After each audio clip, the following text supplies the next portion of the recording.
आज की इस कहानी में माधव अपनी पत्नी रीना और माँ सरोज के साथ गाड़ी में निकला था। रात को ही रीना माधव के बगल में बैठ गई थी और सरोज पीछे की सीट पर। वे तीनों एक विशेष काम के लिए एक बड़े शहर जा रहे थे। इस काम के लिए रात के अंधेरे में चोरी छुपे निकलना जरूरी था। कम समय में शहर पहुंचने के लिए माधव ने हाईवे नंबर 3 चुना। देश का सबसे भूतहा कहलाने वाला हाईवे नंबर 3, जहां अक्सर रहस्यमय हादसे होते रहते थे। पर माधव को शायद इस बात की कोई चिंता नहीं थी। वो अपनी गाड़ी तेजी से भगा रहा था। सरोज ने उसे डांटते हुए कहा, अरे माधव, धीरे चला, रात का समय है, कुछ भी हो सकता है। ऊपर से बहू के कोख में हमारे खानदान का चिराग है। अगर इस रफ्तार में बहू का जी घबरा गया तो। माधव ने अपनी माँ का आदेश मानकर गाड़ी की रफ्तार कम कर दी। थोड़ी देर बाद उसकी माँ बोली, अरे माधव, मेरा जी पता नहीं क्यों घबरा रहा है। अरे वो जो क्लिनिक सुरेश ने तो नहीं होगी ना? माधव अपनी माँ को आश्वस्त करने लगा। बताया था वो सुरक्षित तो है ना, कुछ गड़बड़ तो नहीं? डरते हुए बोला, डरने की कोई बात नहीं है माँ। डॉक्टर अंबिका भारत के उच्च कोटि के डॉक्टरों में से एक हैं। सब कुछ सही से निपट जाएगा। संतोषी चिंतित आवाज में बोली, क्या करूं लल्ला, अब उम्र भी होती जा रही है और हर समय बस यही डर सताता रहता है कि तेरी औलाद को देखे बगैर ही कहीं तेरे पिताजी के पास ना चली जाओ। माधव भावुक होते हुए बोला, अरे माँ, ये सब क्या अशुभ बोल रही है तू? 100 साल जिगी, चिंता मत कर, माता रानी पर विश्वास रख, सब सही होगा। इस पर उसकी माँ बोली, वो तो ठीक है मुन्ना, पर मुझे यह भी चिंता खाए जा रही है कि कहीं बहू के पेट में वो बच्चा लड़की ना हो। इस पर माधव बोला, अरे क्या बात कर रही हो माँ, लड़का ही पैदा होगा। तो रेखा भी बोल पड़ी, माँ जी आप बिल्कुल मत घबराइए, मैंने लड़के की ही मन्नत मांगी थी और मुझे पूरा पक्का पता है कि लड़का ही होगा। इस पर संतोषी बोली, ऐसी मन्नतें तो रूपा ने भी मांगी थी, 7 लड़कियां हैं उसकी और आज तक एक भी बेटा नहीं हुआ। अगर लड़की हुई तो। इस पर माधव बोला, अरे माँ, डरती क्यों है? मेरी डॉक्टर अंबिका से बात हो चुकी है। उन्होंने कहा कि अगर रेखा के पेट में लड़की हुई तो फिर वो आसानी से छुटकारा दिलवा देंगी।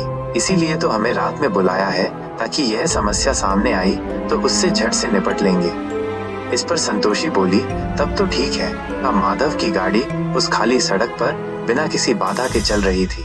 रात का समय था और रोशनी का एकमात्र जरिया सिर्फ कुछ स्ट्रीट लाइट्स ही थे। इनसे माहौल बहुत डरावना हो गया था। उस हल्की रोशनी से और अंधेरे ने सड़क किनारे लगे उन पेड़ों पर बहुत ही भयानक प्रभाव डाला था। वे पेड़ भूतों से भी डरावने लग रहे थे। पर उसे तसल्ली हुई कि उसकी माँ और पत्नी सो चुके हैं, नहीं तो ये भयानक मंजर देखकर वे दोनों डर जाते। माधव बिना किसी आल स्वभाव की गाड़ी चला रहा था कि अचानक ही उसकी गाड़ी रुक गई। समय रहते उसने गाड़ी को सड़क किनारे कर दिया।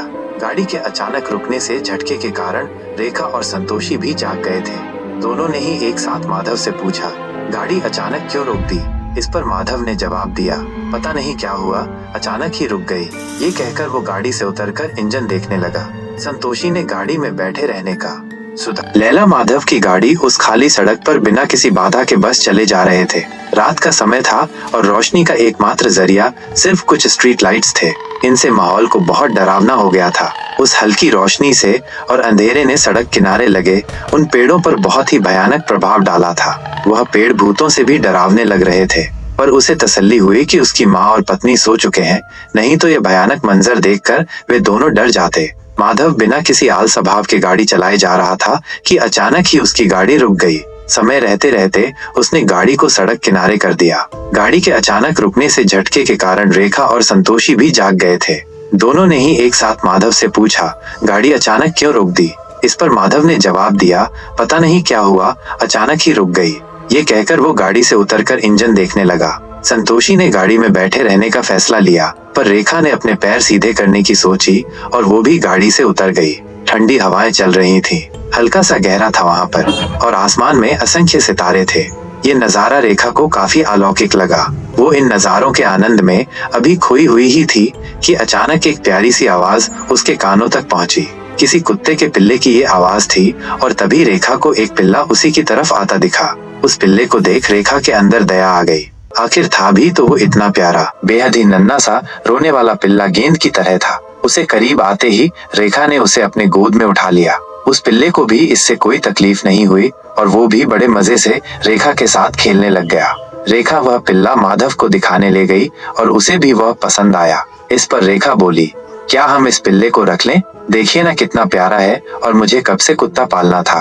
तो इस पर माधव बोला, पर इसकी इजाजत माँ देंगी? रेखा विनती भरे स्वर में बोली, पता है माँ, कुत्ते का पिल्ला मिलना शुभ माना जाता है। यह सुनकर संतोषी ने कोई विरोध नहीं किया। रेखा काफी समय तक उस पिल्ले के साथ खेलती रही। देखा ना, इसके आते ही गाड़ी भी चल पड़ी। गाड़ी दोबारा अपनी मंजिल की तरफ चल दी और फिर वो दोनों ही सो गए। वहीं संतोषी भी सो गई थी और जल्द ही वो अपने सपनों की दुनिया में खो गई। सपने में वो अपने पोते को देख रही थी जो बड़ा और सुडौल बन चुका था और संतोषी के पोते की रक्षा कर रहा था। पर फिर अचानक ही आसमान में बादल छा गए, बिजली कड़कने लगी और तूफान आ गया। तूफान की तेज हवाएं संतोषी के पोते को उड़ा ले गईं। संतोषी बुरी तरह डर गई। ये देखकर उसने उस कुत्ते को अपने पोते को बचाकर लाने को कहा। आदेश पाकर वह कुत्ता हवा में उछल गया और अपने मालिक को पकड़ने के लिए फिर से वही विशाल और भयानक बन गया और फिर संतोषी के पोते को एक बार में ही पकड़ लिया। उसका बस एक हाथ ही रह गया था जो उस कुत्ते के दांतों में अटका हुआ था और उससे खून बह रहा था। वो दृश्य देख संतोषी के पैरों तले जमीन खिसक गई। वो जोर से चिल्लाई, पर ये चीख माधव और रेखा ने भी सुनी। दोनों ही पूरी तरह डर गए। संतोषी की भी दर्द भरी चीख निकल रही थी। माधव ने अपनी माँ को जगाते हुए कहा, अरे माँ, क्या हुआ? कोई बुरा सपना देख लिया क्या? पर संतोषी नींद से उठी ही नहीं। वो अब भी अपने सपने की दुनिया में ही खोई हुई थी। उसके सपने में वो कुत्ता अब उसका पीछा करने लगा। संतोषी अपने जी जान से भागी। भागते हुए संतोषी भगवान का नाम लेती रही, पर उस कुत्ते पर उसका कुछ भी असर नहीं हुआ। संतोषी का अचानक से इस तरह बर्ताव करना माधव और रेखा के लिए बेहद अजीब था। रेखा ने घबराते हुए संतोषी को रोकने की कोशिश की, लेकिन संतोषी का गुस्सा और डर इतना ज्यादा था कि वो किसी की बात सुनने को तैयार नहीं थी। संतोषी ने पिल्ले को उठा लिया और उसे गाड़ी से बाहर फेंकने की कोशिश की, लेकिन जैसे ही उसने ऐसा किया, पिल्ला गुर्राने लगा। उसकी आंखें लाल हो गईं और वो अचानक से बहुत बड़ा और डरावना जानवर बन गया। माधव और रेखा की आंखों के सामने यह सब हो रहा था, लेकिन वे डर के मारे जड़ हो गए थे।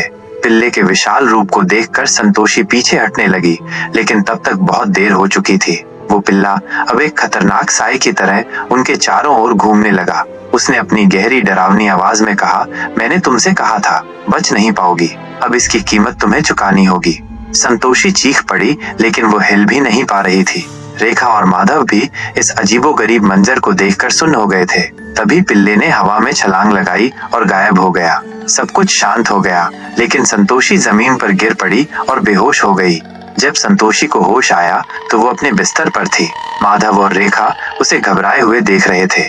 संतोषी ने हांफते हुए कहा, वो खत्म नहीं हुआ है, वो वापस आएगा। उसकी बातों से किसी को कुछ समझ नहीं आ रहा था, लेकिन गाड़ी के बाहर से किसी पिल्ले के गुर्राने की आवाज ने सबके रोंगटे खड़े कर दिए। ये साफ था कि ये सपना नहीं था, बल्कि किसी खौफनाक हकीकत की शुरुआत थी।